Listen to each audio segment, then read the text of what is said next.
bought during my 3-week trip to Japan over the summer. Because there's quite a few things, I'll be breaking it down into 6 parts. It will be divided into clothing and accessories, food and kitchenware, matcha and tea, skincare and cosmetics, stationery, and finally toys and gacha. Take a seat, grab a matcha, and let's get into this.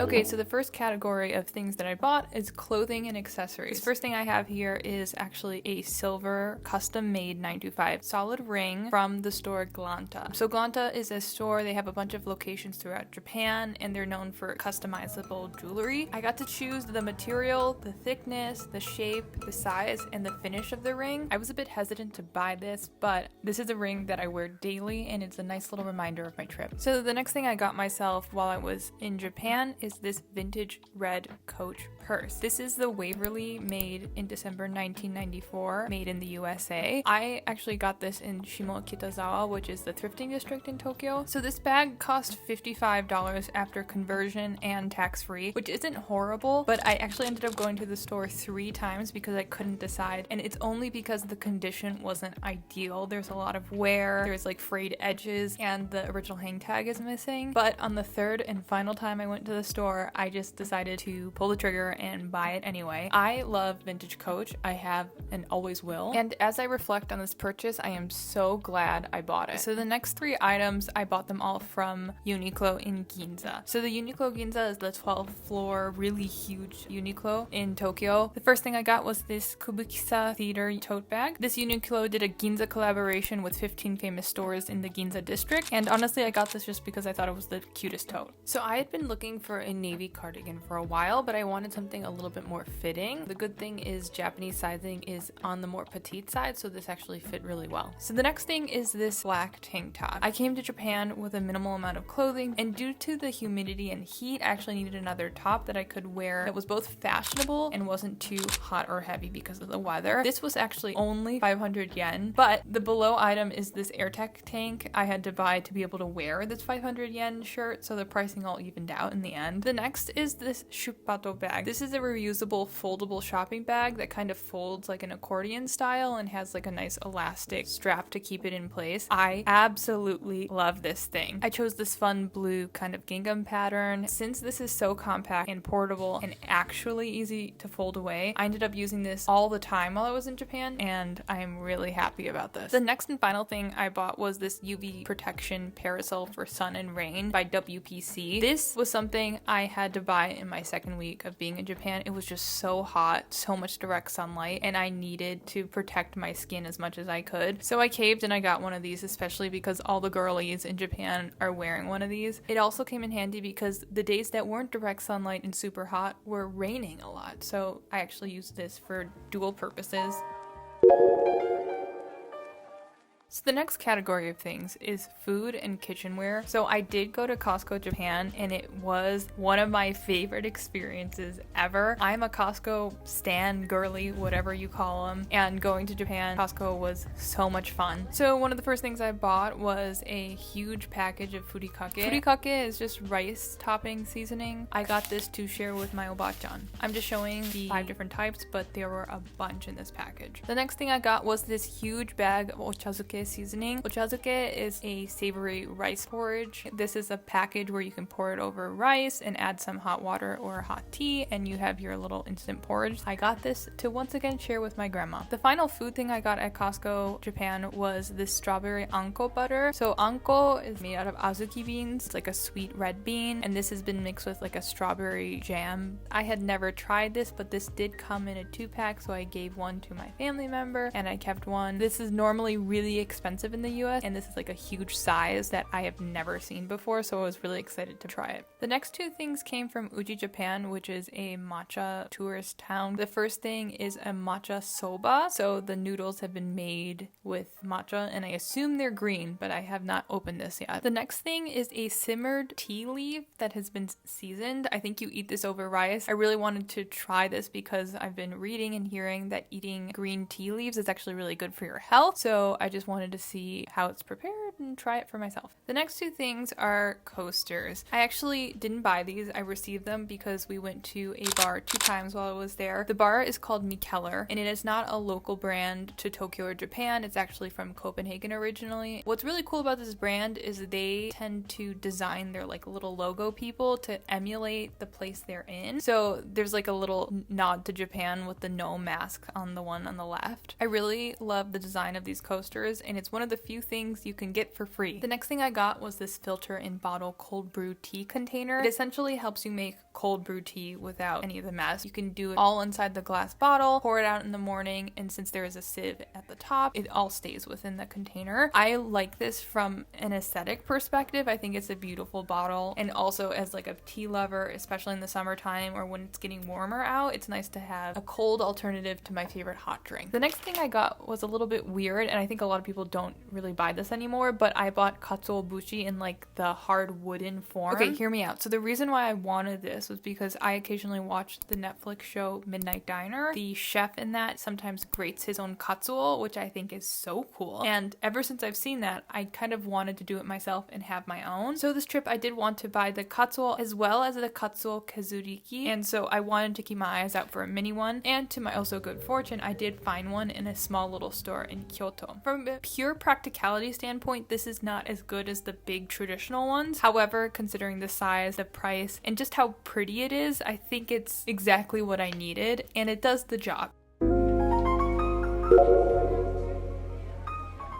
The next category is matchas and green teas. So this trip I went to Japan. I really wanted to focus on tea and matcha. So I did travel to Shizuoka, which is known for their green tea farms, and Uji, which is right outside of Kyoto, about 45 minutes, which is known for their matcha. There were many shops that sold matcha, so I did buy a lot. Most of these stores offer tax-free if you spend 5,500 yen or more, so make sure to bring your passport. Now let's dive in. So the first shop I went to was Itokyuemon, and that's really popular. It's right off the train station, and I bought 3 different types of matcha, and I wanted to buy them and compare them. I haven't done that yet, but I want to do that in another video and see if you can actually taste the difference between the 3 types. The next store I went to was Nakamura Tokichi.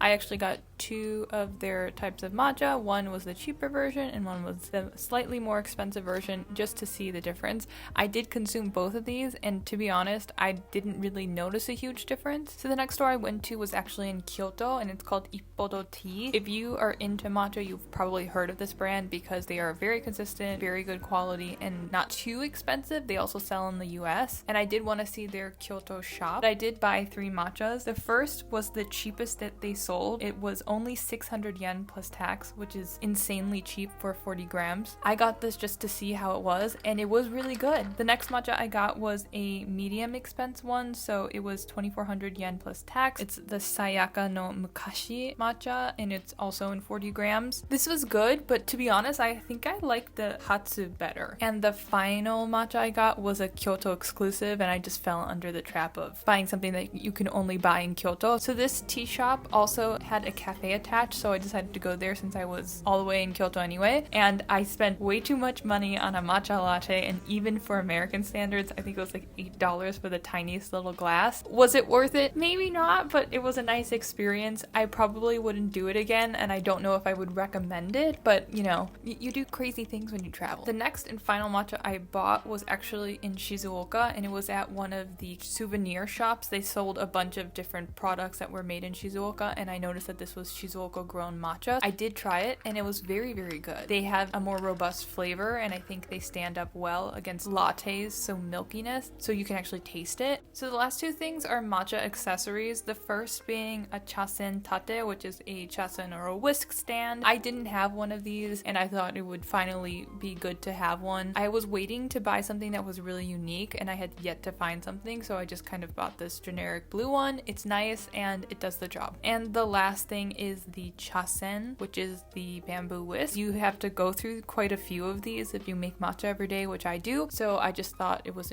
good to stock up. So the last teas are actually not matcha, they are just regular green tea. So we went to Shizuoka to tour some tea farms, and these were some of the teas that we bought directly from the farmers. So the first one is a hojicha, which is a roasted green tea. The next is a sencha, which is a steamed green tea. And the final tea is also a Essentia from another farm that was handpicked, so it was a little bit more expensive because of that.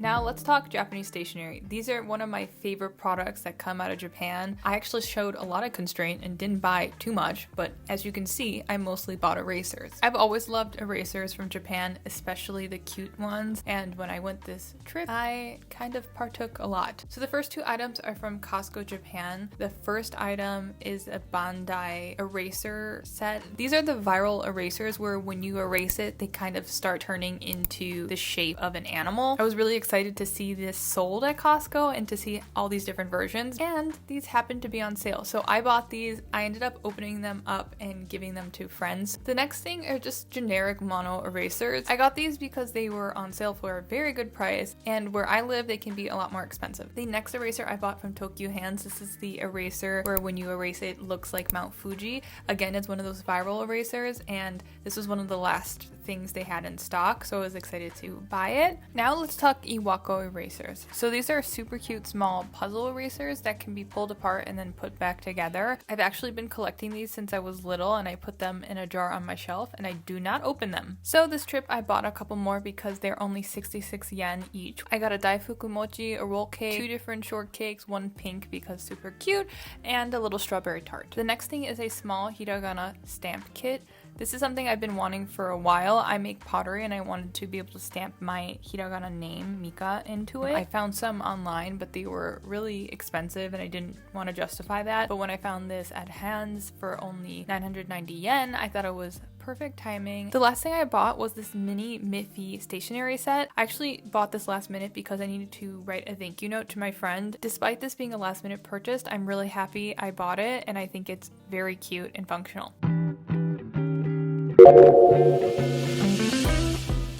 The final category of things are gacha and toys. So gacha is short for gachapon, and these are little toy machines that are all over Japan. All you have to do is put money in and roll, and you can get a random prize. They can be found along shopping streets, in front of stores, and sometimes in dedicated standalone gacha shops. Gacha machines tend to sell a bunch of random little toys all over the spectrum of interesting things, but I became very obsessed with the unique food items I would find in these machines. I really liked the gacha version of natto, which natto is fermented soybeans. It's really popular in Japan. It's very delicious and it's good for your health. This is a very popular brand, and they had miniature toy versions. I rolled this cup version and I was really lucky because this is the one that I wanted. And then when I passed another store that actually sold the gacha in like the boxes, I decided to buy 2. The next and final gacha was from the Nintendo store in Tokyo. There was long lines everywhere, but there was a particularly long line and I was wondering what it was for, and it ended up being for the gacha. So at the Nintendo store they were selling keychains of miniature versions of old gaming consoles. They had a bunch of different gaming consoles, but I really wanted the GameCube because that's what I used to play when I was really young. And to my oh so good fortune, I pulled one of the GameCube versions. In the grand scheme of gacha, this is a little bit on the expensive side, but it's so cute and I'm really happy I got it. The other toy obsession I had while I was in Japan was miniature foods. Surprise, surprise. Outside of just gacha, they also sell miniature foods at toy shops. So I bought these 2. Now let's open them. This first one is of a matcha shop, which I accidentally went to with my friend, so Small World. I would like this one, maybe that one, or this one, or this one, because it has like the original matcha things. Oh my god, that's so cute. I actually got this bag when I shopped there. And you may ask where am I going to put this? Well, guess what? I can decorate with little miniatures. I'm going to put them in like weird places, like on my record player or something. The last miniature was this one, and I got it originally because like I love katsudon. Katsudon is basically tonkatsu, and it's cooked in some dashi and egg, and it's like served over rice. It's truly one of my favorite foods in Japan. When I was looking at this, I was like, I really bought it just for that. And like honestly, I'd be happy with that, or that's really cool. I would want this one because it has like the matcha grinders. Oh my god, I got the katsudon! Oh my god, that never happens.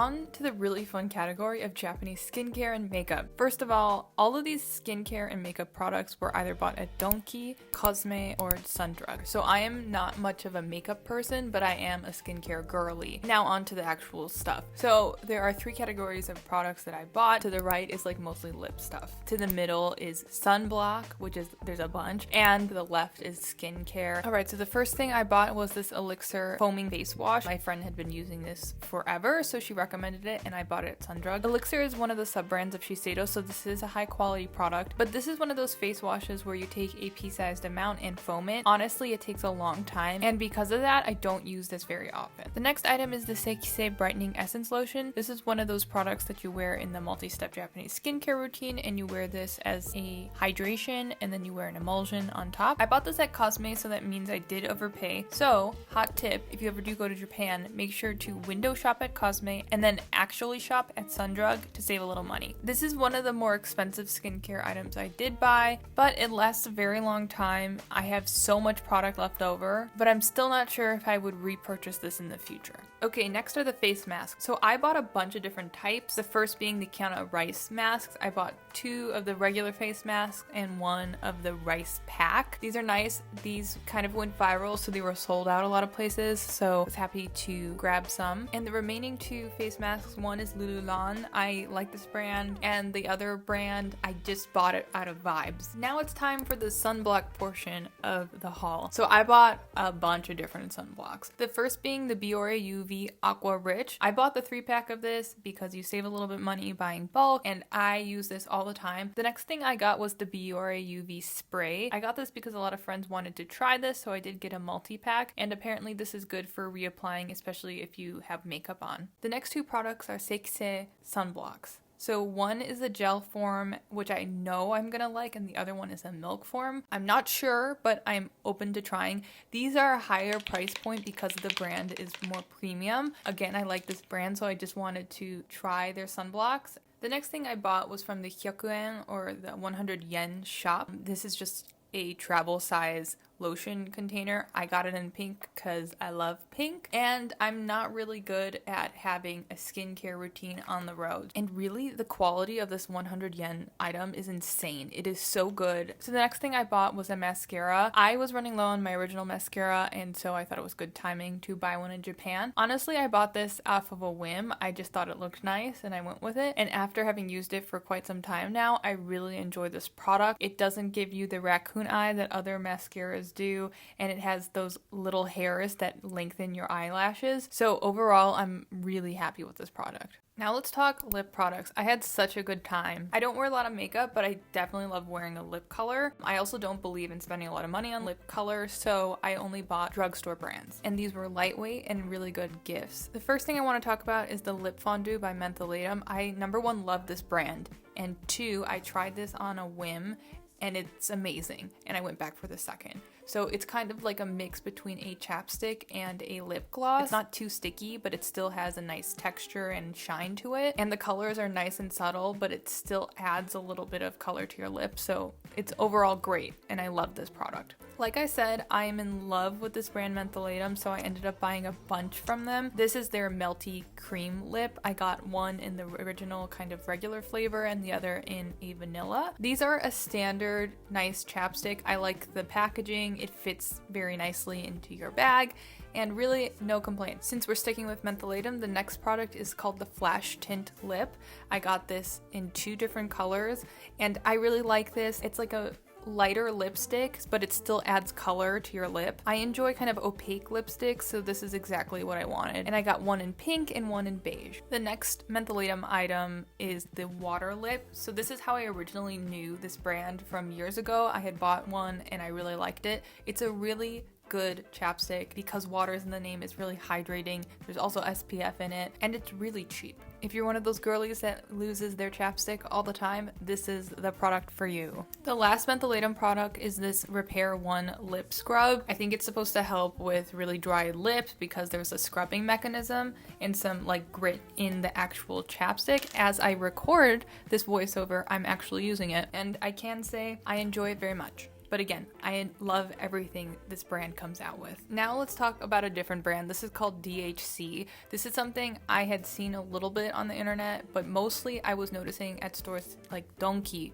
The foreigners were buying this up like crazy. So I was influenced to buy one. So I started with the regular lip cream DHC, and boy, do I understand why people were freaking out about this. It's a really good chapstick. It's a really nice packaging. For 598 yen, it feels like a $20 or $30 lip product. Then I noticed that they also sold a lip tint, and so I got that, and I love this product. I like an opaque lip color. This is opaque, but it's also really hydrating, and this is one of the things where I completely understand the hype. If I go back to Japan, I am repurchasing both of these. Now, for the final lip products, it's by the brand Nivea. Nivea is a European brand, I believe, but in Japan they make kind of specialized products, so I wanted to try both. I wanted to try 2 of the lip colors.